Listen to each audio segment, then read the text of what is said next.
orang yang tidak bermadzhab Imam Syafi'i, maka yang lainnya sesat, bahkan mungkin kafir, kan begitu ya kan? Karena pelajaran kita saat kita sekolah di SD, di MI dulu, di pondok, itu hampir semuanya kitab yang digunakan milik Imam Syafi'i, kan gitu. Sebagai contoh, kita nggak pernah berpikir apakah itu memang Imam Syafi'i mengendaki untuk dimadzhabi. Kok saya yakin enggak toh? Yang memadzhabi dia sebagai kita bermadzhab Imam Syafi'i itu kan adalah kesepakatan orang-orang setelahnya. Mergo bingung gimana nih, ya sudah kita bermadzhab Imam Syafi'i kan gitu. Kemudian kita sepakati kita bermadzhab Imam Syafi'i sebagai contoh loh ya. Tapi kita juga bermadzhab Imam Syafi'i loh ya. Tapi saya hanya meminta kalian itu untuk tidak memutlakan sesuatu yang sebenarnya relatif. Mbok nganggo logika begini loh. Kalau orang yang tidak menggunakan mazhab Imam Syafi'i berarti sesat, berarti Anda menyesatkan orang-orang sebelum Imam Syafi'i. Jarak antara Imam Syafi'i dengan Nabi Muhammad itu hampir 2 abad, katakanlah demikian. Lah selama 2 abad ini mazhabnya siapa? Tapi saya yakin pasti tidak bermadzhab Imam Syafi'i gitu loh ya toh. Dan saya yakin banget Nabi Muhammad tidak bermadzhab Imam Syafi'i. Wes we arep ngopo we.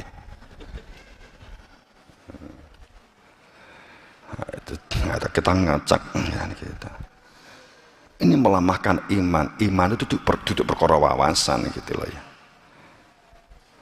Ya itu ini contoh seperti Lailatul Qadar.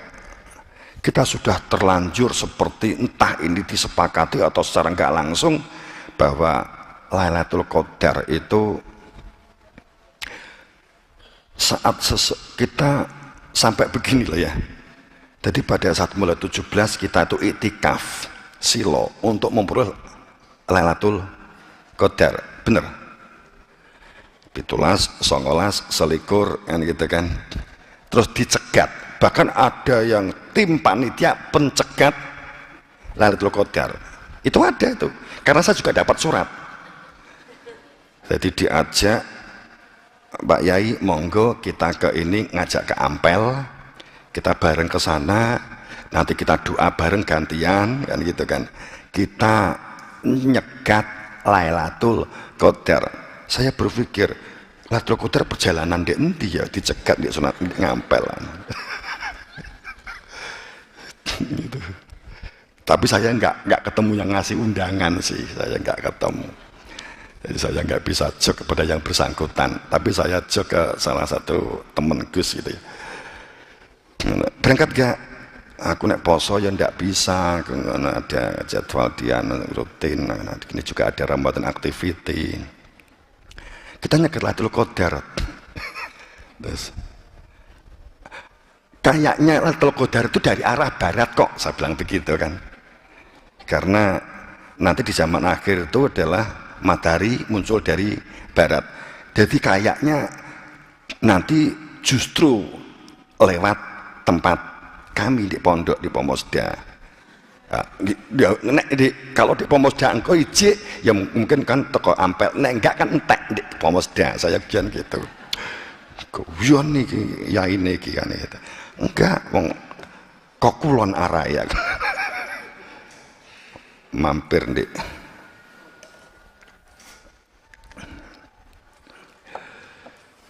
jadi betapa beratnya jujur ya. Inna anzalnahu fi lailatul qadar.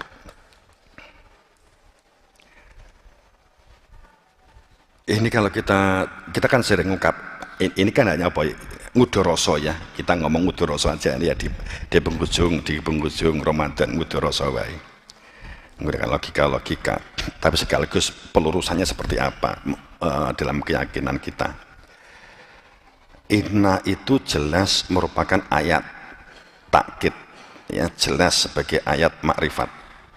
Inna dengan sebenar-benarnya, sungguh anzalnahu bermakna diturunkan, diberikan, dimasukkan, kan gitu ya. Nazala itu kan maknanya diberikan, diturunkan, diletakkan, kan gitu ya. Jadi inna anzalnahu dimasukkan. Hu itu selama ini dipadankan, ya dipadronkan, wes kita bebas aja lah. Bahwa hu itu dimaknai selama ini bersifat kata benda atau isim. Hu selama ini dimaknai kata benda atau isim. Sehingga orang yang memperoleh batu pada saat ketepatan malam 17 delalah mandi, maka kita langsung berpikir dia mendapat Lailatul Qadar luar biasa, kan gitu kan? Itu. Jadi orang yang memperoleh Lailatul Qadar itu dianggap adalah satu bentuk benda yang dimulainya pada semalam 17 Ramadan. Quran itu turun tanggal 17 Ramadan, itu semua sepakat begitu. Cuman akal kita kan harusnya mulai berpikir kan, Quran itu turun hanya tanggal 17 Ramadan atau mulai 17 lah, pokoknya begitu.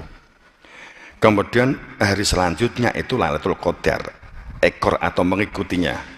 Seandainya Quran itu turun hanya malam 17 Ramadan, Nabi Muhammad itu menerima wahyu, asumsinya ya, itu adalah dia menjadi Rasul selama 23 tahun. Ya toh? Berarti setiap kali turun itu berarti lebih dari 1 juz, seharusnya kan begitu. Kan gitu. Karena hanya 23 tahun. Bener? Bener kan? Ya. Berarti pertama itu berarti ada satu kurun waktu semalam itu Lailatul Qadar itu Quran turun itu ada yang 2 atau 3 juz kan gitu. Pertama itu. Kedua, pada saat itu nek awak dhewe urung ketambahan juz kurma, juz mangga, juz ya. Gitu ya. Kemudian pada saat kita berbicara perihal seandainya hanya malam 17, walaupun juga sering karena ini ngudoroso, udah terlanjur kita lakukan ini saja.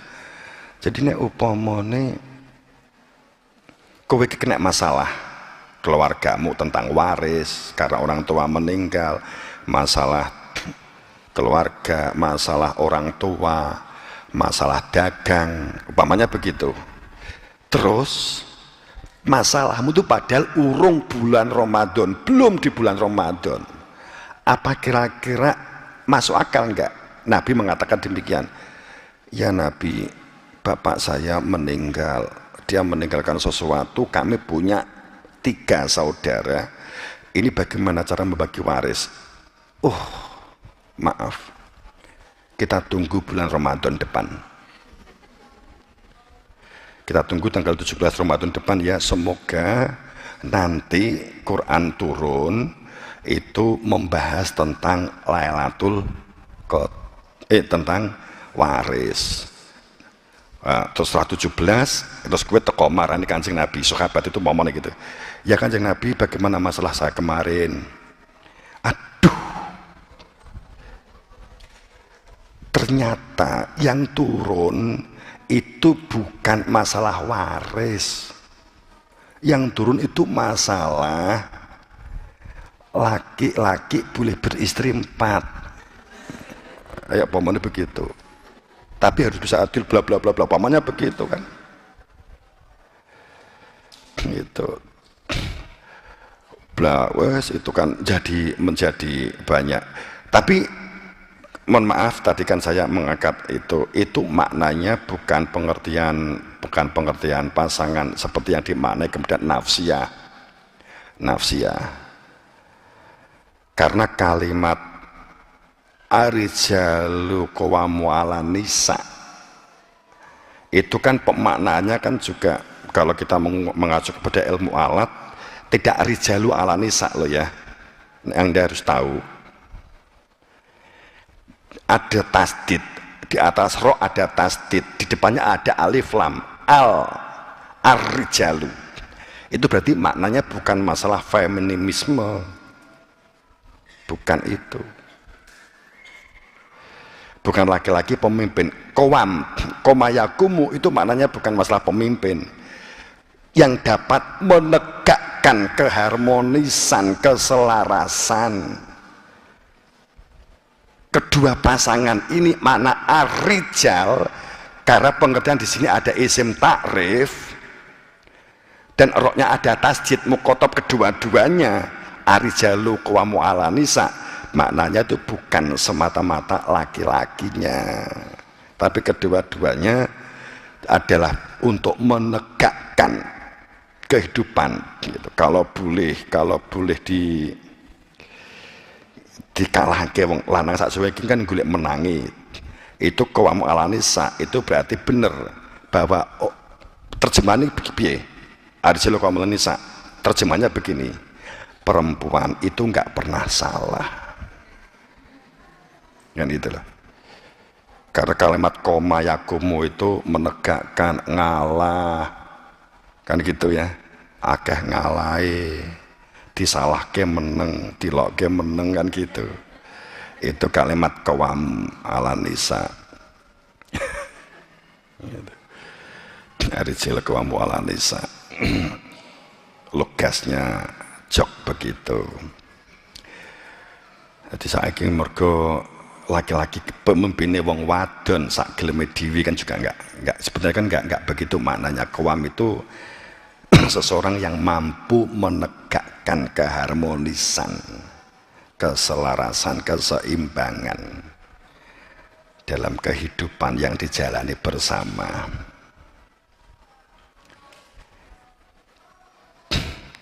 Ayat itu juga enak terus itu, neng kamu nggak akan bisa berbuat adil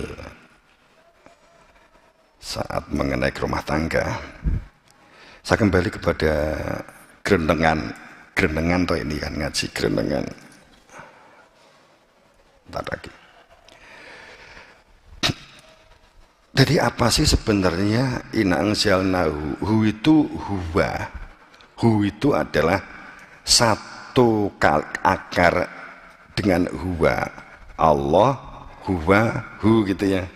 Bahwa pada saat Allah itu adalah nama, huwa itu dia, hu itu ya dia. Sungguh kami berikan, kami turunkan, kami tanamkan dia di dalam Lailatul Qadar. Lailatul Qadar itu malam, dimaknai begitu, malam hari. Ini bukan teman sederek-sederek, bukan ayamul lail, bukan begitu ya. Bukan malam hari dalam pengertian ayam. Anda yang harus tahu. Tapi di sini Lailatul Qadar. Qadar itu ketetapan. Qadar itu elemen ketetapan Tuhan karena layak ditetapkan. Qadar itu ketetapan karena layak ditetapkan. Begini loh. Orang itu mendapatkan minuman kan karena dia tamu, layak memperoleh tamu, memperoleh unjukan minuman, gitu loh. Paham ya? Jadi qadar itu ketetapan karena layak dia memperoleh ketetapan. Yang dimaksud layak di sini karena akhlaknya, karena adabnya, karena perilakunya, dia layak memperoleh hadiah, itu layak begitu. Laila, walaupun ada kalimat lailan menggunakan lailati, lailati, laila, hitam pekat. Laila itu hitam pekat, hitam yang sampai nggak kelihatan ada warna-warna. Ini maknanya kehidupan. Bisa kehidupan dalam pengertian bahwa dunia, bisa dalam keadaan juga batin, peteng, gelap. Jadi tegasnya begini, Lailatul Qadar itu ada ketetapan Tuhan di situasi yang gelap, gelapnya dunia, gelapnya hati, gelapnya pikiran, begitu ya. Itu karena dunia itu peteng, dunia itu gelap, dunia itu gelap. Jadi bukan pengertian malam hari, nggak ada matahari, bukan begini, tapi ini pengertian kehidupan. Kehidupan itu gelap manakala tanpa mengenal Tuhan, karena nggak tujuan, nggak mengetahui tujuan hidup, tidak mengetahui bagaimana hidup dan kemana alamat setelah masa pakai jasad habis di akhirat, tidak mengenal, maka ini disebut gelap gitu. Kalau kamu mendapatkan saat dulu sekolah entah SMA umpamanya, mendapatkan soal kan gitu, ternyata yang dipelajari beda dengan soal yang dihadapi, maka kamu apa jawabannya? Piye mau jawaban soal yang diterimakan? Peteng kan gitu ta?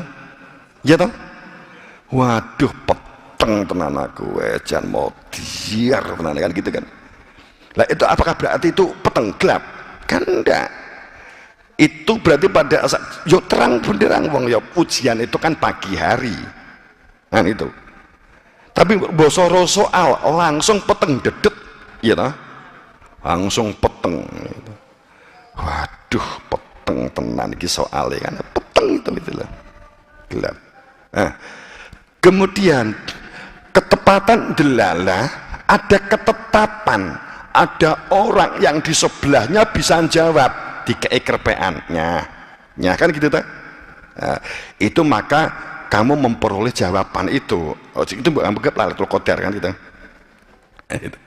Hunya kan itu gitu kan, hunya itu terang yang menjadikan situasi gelap, kita itu akhirnya mengetahui untuk apa kita hidup, tujuan hidup kita. Enggak ada yang melebihi kehebatan, keagungan, kemuliaan saat seseorang itu memperoleh Lailatul Qadar sampai diserupakan khair, lebih baik daripada alfi syahr, lebih baik daripada 1000 bulan. Mung nek perkara batu, kemudian dengan batu itu iso mbok nggih golek duit, upama begitu iso ngobati, upama ya, kalau diserupakan Lailatul Qadar diserupakan dengan itu namanya ironi. Mung perkara batu iso ngobati, itu diserupakan dengan 1000 bulan, itu nggak masuk akal gitu loh.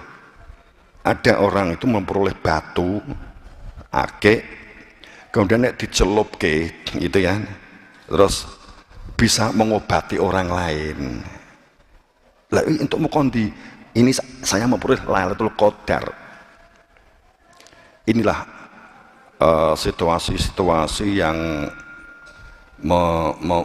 membingungkan, membiaskan. Enggak begitu. Hu itu sekali lagi keberadaan diri Tuhan. Hu Allah, dia ditunjukkan dia Allah yang tidak ada Tuhan kecuali dia. Ayatnya kan begitu jelas banget kok ya. Alimul ghaib itu ilmu tentang keberadaan Tuhan. Al ghaib itu mufrad. Kadang ini ya kita menjelaskan ini akhirnya kan harus menjelaskan latar belakangnya ya. Karena kita kalau ngomong ghaib itu langsung pikiran kita itu jin, neraka, surga, kan gitu ya, gendruwo ya. Sesuatu yang kelihatan mata, Tuhan, malaikat, saat kita berbicara tentang gaib. Padahal gaib itu mufrad itu tunggal, singular, tunggal. Jadi saat kita berbicara tentang alim itu ilmu,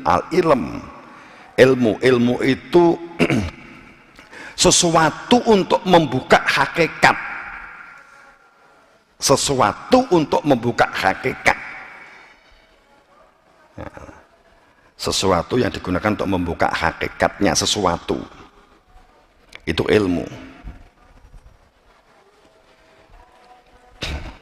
Ilmu ghaibi, ilmu yang ghaib itu mufrad tunggal tapi nggak kelihatan mata, tapi di depannya ada al, berarti keberadaan sesuatu yang tidak tampak ini hanya satu al, tapi pasti bisa dikenali, pasti bisa dikenali, kan gitu loh, pasti bisa dikenali. Wasyahadati, dan bisa dipersaksikan.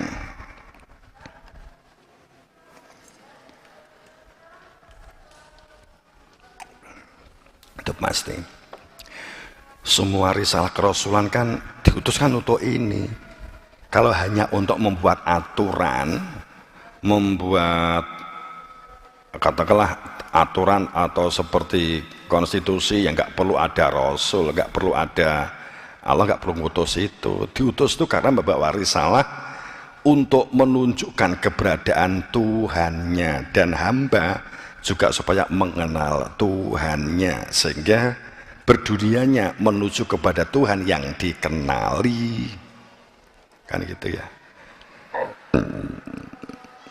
Sebenarnya ini juga ada unsur aplikasi nantinya berkaitan dengan kehidupan apa yang kita siapkan itu. Tapi karena waktu yang nanti kita melanjutkan di malam Jumat lanjutan mungkin kan.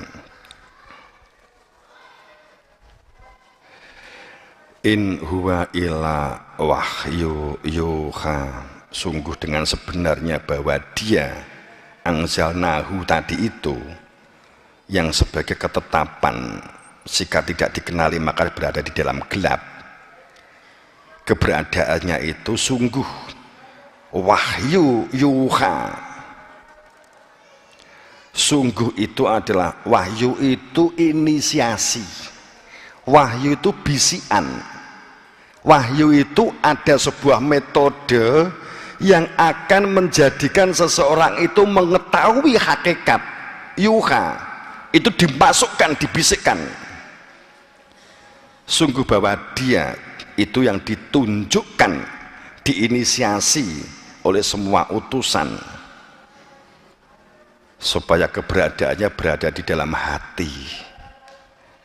Hanya dengan mengenali maka bisa berzikir, kan.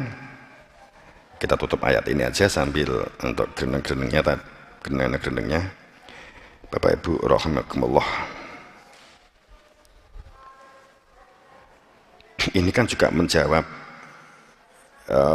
saya juga ditanya, ada diskusi zikir, namanya zikir, kok ada zikir sebenarnya kalimat kalimat huwa itu kan di Quran banyak banget, dengan kalimat Allah sendiri dengan nama lebih banyak huwa dan dia, zikir dia.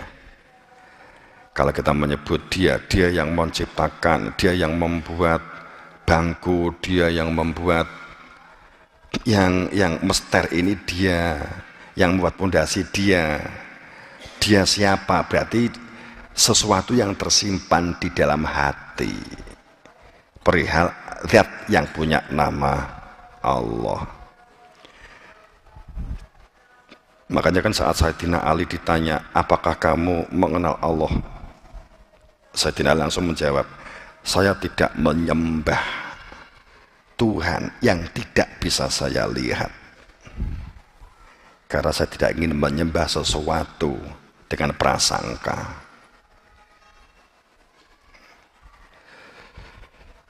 Quran itu seperti hanya contoh Quran ya. Quran itu kan dimaknai bacaan. Kalau bacaan bahasa Arab itu qoro'ah. Kak menjadi Quran, ayo. Kayak sama kan kita kan kitab Al-Quran, kita langsung pikiran kita kan itu kan tulisan yang bisa dibaca, bacaan mulia, bacaan agung, kan begitu kan, yang mungkin jenengan nggak pernah menyadari membaca itu qoro'ah, nggak pakai nun. Ayo, saya mumet ya. Ayo. Nek ngejak mumet gampang aja. Kenapa Quran nggak pakai tanwin saja, Quran tanwin gitu ya, tapi kok pakai nun? Itu ada rahasianya sebenarnya. gitu loh. Kalau yang selama ini kemudian kitab yang terbukukan menjadi Quran itu kan dicetakkan setelah Nabi Muhammad wafat. Saat yang disebut Al-Quran zaman Nabi Muhammad, apakah benar yang sekarang kita pegang? Belum tentu kalau kita mau rasional, belum tentu. Kalau memang itu yang disebut Al-Quran adalah seperti yang sekarang ini, ya umpamanya begitu, berarti ada kekeliruan di dalam sistem Nabi Muhammad. Sebelum dia meninggal, seharusnya dia sudah dawuh kepada seseorang, tolong dibukukan Al-Quran ini, kan gitu seharusnya. Kan enggak. Berarti Al-Quran yang dimaksud Kanjeng Nabi, yang dimaksud ayat itu Al-Quran yang mana? Ayah. Ada, tapi jawabannya ada, gak sasa iki.